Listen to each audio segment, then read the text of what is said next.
Thailand, it's all about the food. It's the national pastime. Thai street food is the most accessible of all types of cooking in the kingdom. It's different from the food that's eaten at home. It's a hybridized cuisine, a blend of all the people who've come to Thailand. But for the Thais, it's not just about the eating. Cooking and food is fundamental to their culture. It gives flavour and texture to their customs and traditions. The love of food is shared by all Thais, and some of the best eating can be found in the markets and on the streets.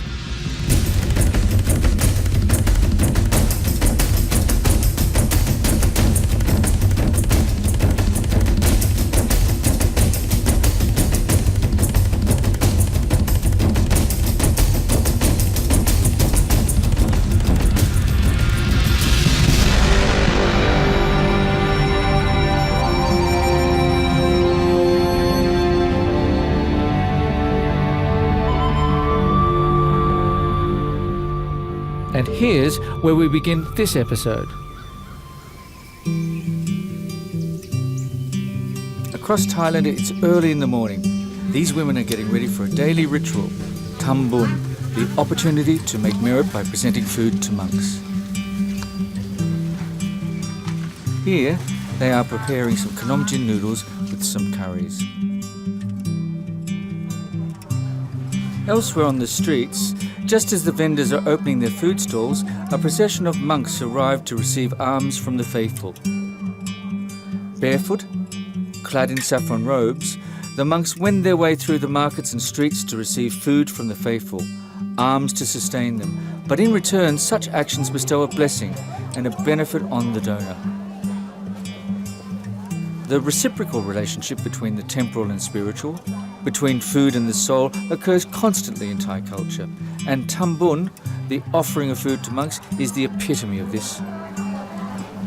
Every morning, Thais pursue this ancient act where they give alms to the monks in order to sustain them and the soul of their nation. And by presenting food, they improve their karmic lot. That means that they increase their luck and benefits in this life and probably the next. Food is the vehicle by which people make merit. Accruing merit is one of the aims of Buddhism. In doing so, one begins to relinquish undue ties to the world and achieve a sense of serenity and detachment.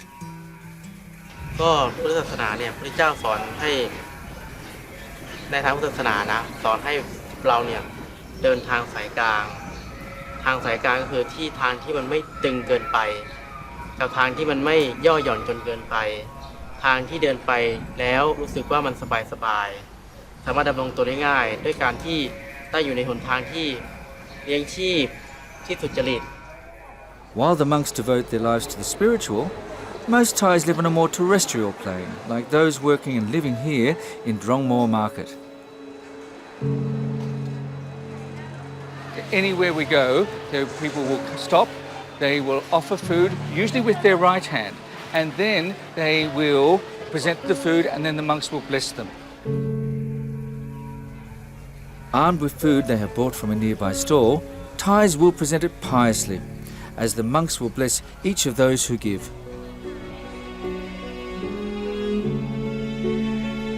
ส่วนพรที่เราให้แก่ญาติโยมหรือให้กับประชาชนที่ได้การใส่บาตรนั้นก็จะให้ด้วยพรหลักๆอยู่4อย่างก็คือ1อายุขอให้มีอายุที่ยืนยาว2วรรณะขอให้มีผิวพรรณผุดผ่องใส3พละขอให้มีกำลังร่างกายที่แข็งแรงและ4คือสุขะขอให้มีความสุขกายและสุขใจ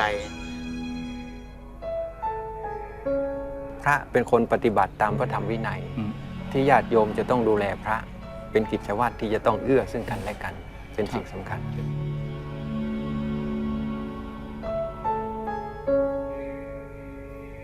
Any male can be ordained a monk once he turns 20. It is a rite of passage and marks the change to manhood. He can be a monk for any period of time, a month, a day, or a lifetime, accruing merit for himself and his family. Those younger than 20 also can enter, as novices or nem in Thai, and do so for a number of reasons. For Kun Chalom Chatri, also known by the much easier moniker Adam, it was a time for reflection between finishing school and starting a career in film. And you became a monk for 4 months just to become mature, or to go through that rite of passage, or was it to celebrate an anniversary or make merit for a family member?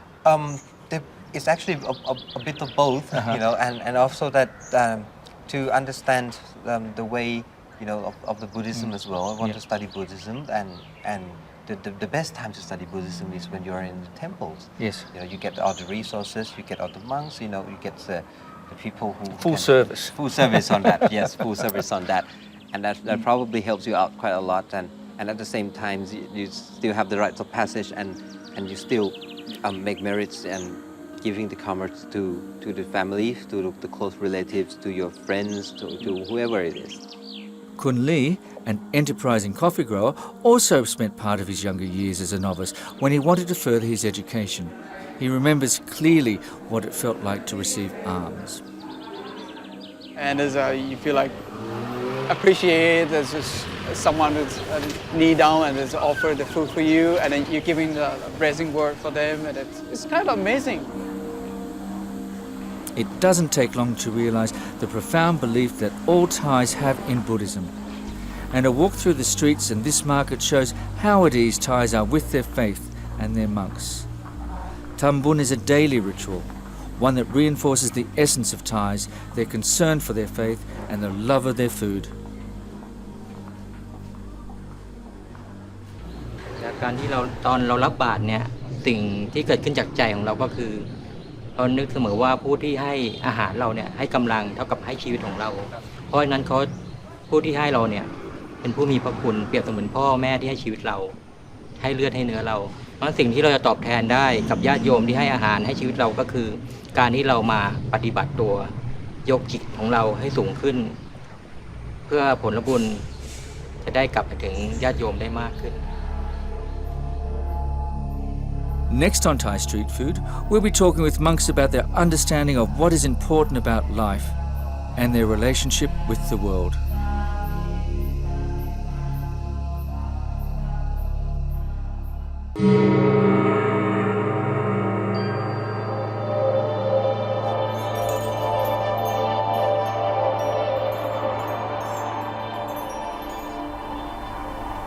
I'm at Wat Ratchabopit, a temple in central Bangkok, and I've been especially invited here by the abbot.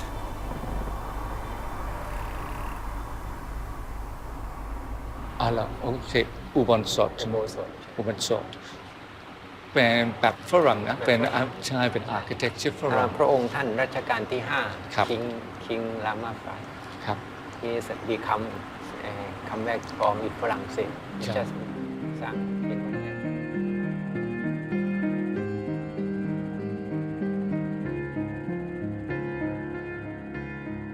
The most difficult thing for me to get over, and it still lurks in the background, I don't know whether it's because of being brought up as a Catholic or not, is that monks are not as distant as, say, the religious in the Western world.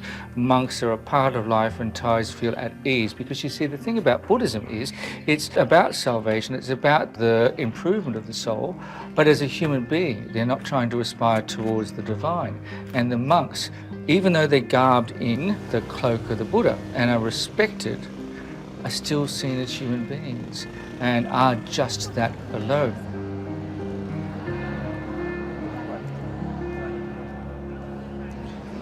คำสอนง่ายๆในทางศาสนาก็คือ การที่ประพฤติกายวาจาให้เป็นสุจริตเราพิจารณาอาหารเนี่ยว่าเราฉันหรือบริโภคไปเนี่ยเพื่ออะไรเพื่อให้สังขารร่างกายมันอยู่ได้นะครับแล้วก็อาหารที่เราพิจารณาเราดูเรื่องของหลักโภชนาการว่าอาหารอย่างไหนที่เราบริโภคเข้าไปทำให้ร่างกายเนี่ยแข็งแรงอยู่ได้เราไม่ได้บริโภคไปเพื่ออร่อยที่มันเต็มไปด้วยโรคภัยไข้เจ็บก็อาหารนี่มันก็สำคัญเยอะนะโยมเพราะว่าอาหารนี่คือญาติโยมคือเราต้องเข้าใจว่าญาติโยมก็ต้องการที่ว่าจะทำอาหารดีๆมาให้พระยังไงแบบของอาจจะมันไปอะไรไปอย่างเงี้ยคือมันก็ไปทำลายสุขภาพเหมือนกันนี่มันคือ คือเราต้องเข้าใจว่าโยมเนี่ยก็ต้องการจะทำว่าที่ว่าดีๆนะ Monks are meant to eschew any hunger for pleasure, no matter what its source.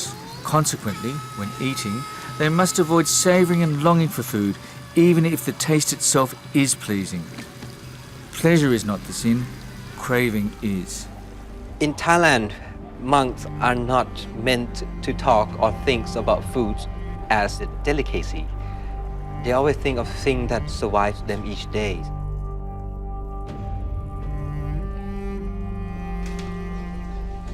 Some women, the more pious, will cook for monks alone.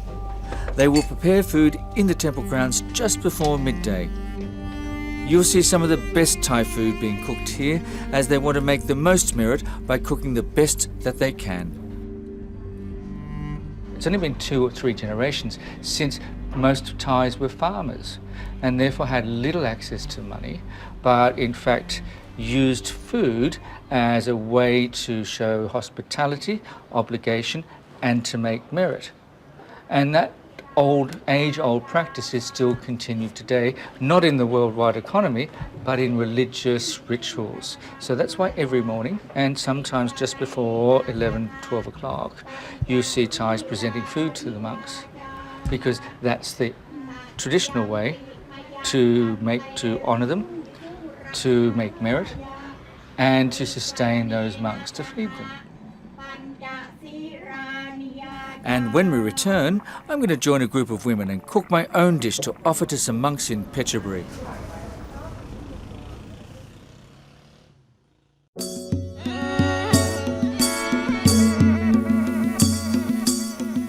Monks can eat twice a day, although some of the more ascetic eat only once. On waking before dawn, monks chant and then leave the temples to receive alms. They do so once again around 11 a.m. No monk can eat anything after midday.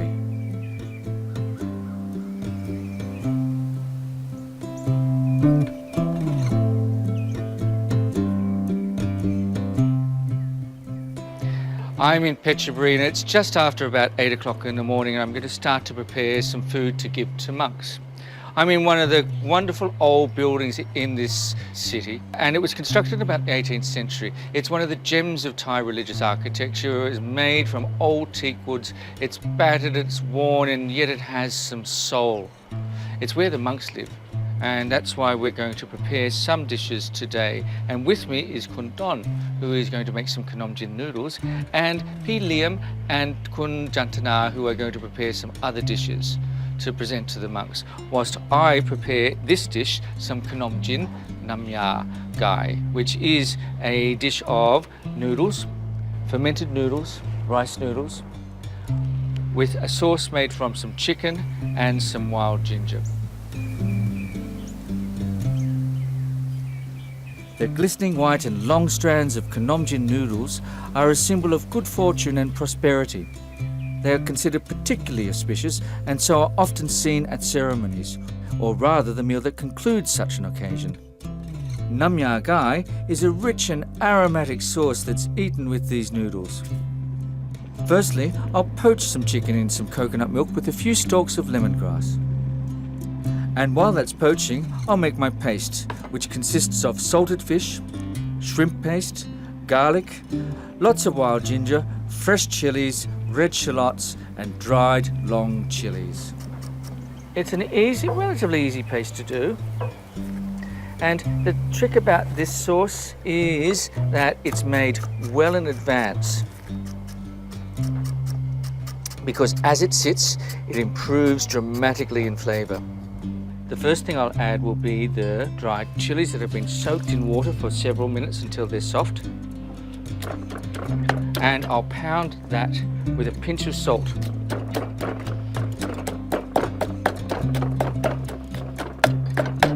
I'll add a few chilies, a few fresh ones, and 1 or 2 of the small dried ones as well. This dish can be as spicy as you like it, and I'm feeling particularly peppery when it comes to Phetchaburi monks, so I'm adding a few extra chilies.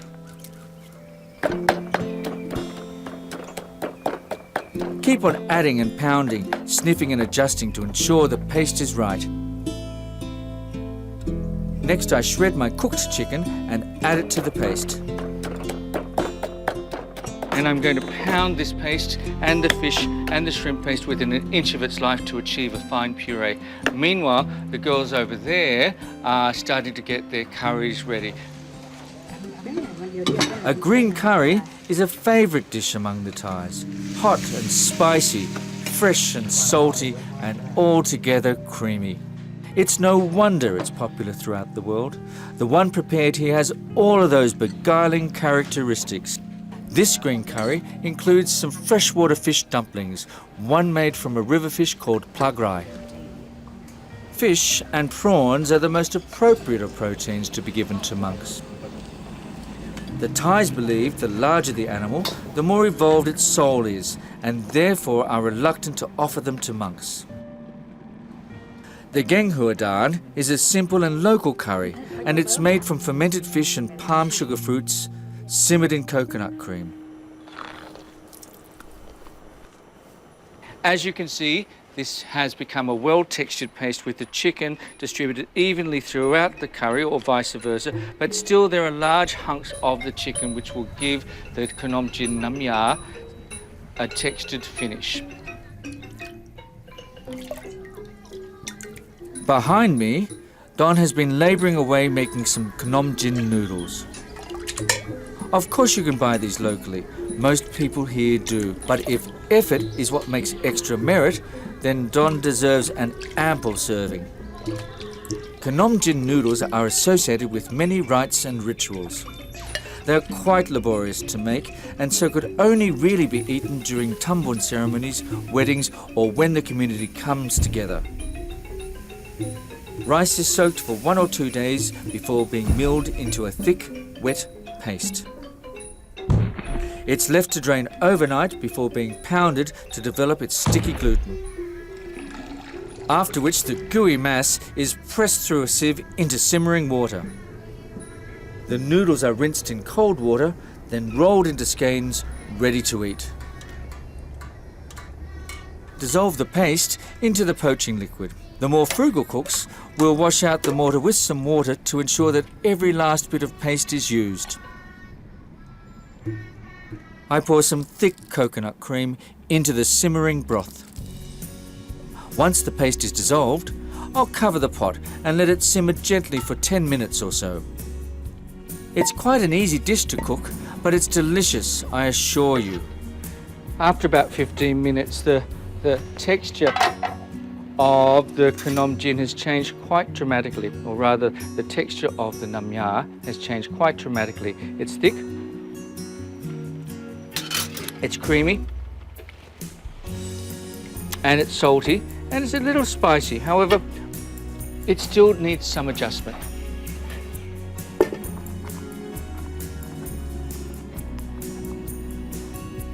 As with all Thai cooking, it's crucial to season properly, and it's what transforms a mundane dish into something truly memorable, something worthy of serving to monks. A little sugar, chili powder, and a dash of fish sauce, and et voila, nam ya gai, chicken and wild ginger sauce. If you can't find these noodles, you can use fresh rice noodles or even some steamed rice. But don't forget the garnish, some sliced banana blossoms, pickled mustard greens, bean sprouts, a bit of egg, some lemon basil, green beans, and of course, some more chilies. And there we have it, knom jin nam ya, or some Thai noodles with a spicy chicken sauce. Relatively simple to do, quite pungent in taste and perfect for lunch for you, for me, and for the monks at Phetchaburi too. All must be done well before midday. The gals have finished their curries. You can really see what serving this meal means to them.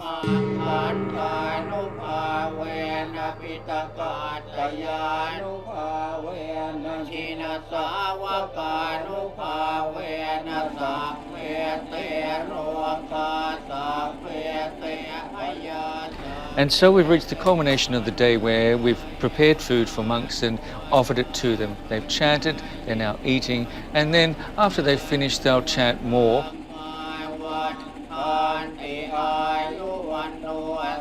Every time I come in, I still always am struck by how serene these places of worship are and how peaceful and how it can just calm the soul, or at least my rugged soul, and salve the nerves in a way that is almost impossible to find elsewhere.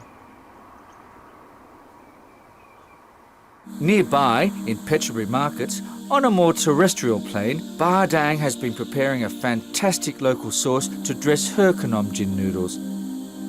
Sao Nam is chopped pineapple with some minced dried prawns and lots of chilies.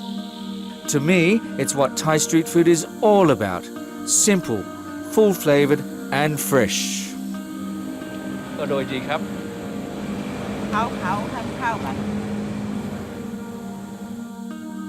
After their final meal, the monks will attend to the remainder of their daily duties, chanting, studying and meditating.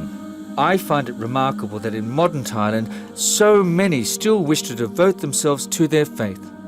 It's one of the many contradictions of this extraordinary country.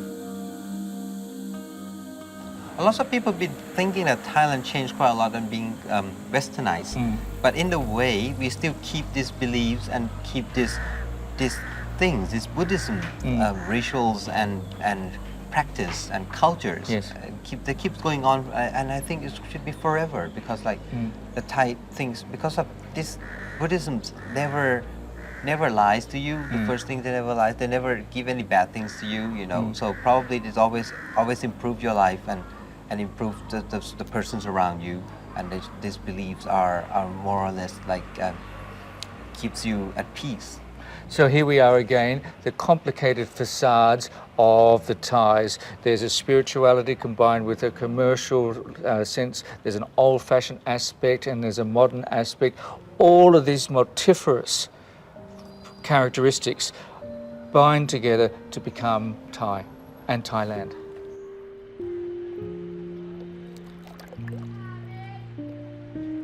At break of day tomorrow, the monks will return to the market, so the cycle of life, of giving and of merit continues.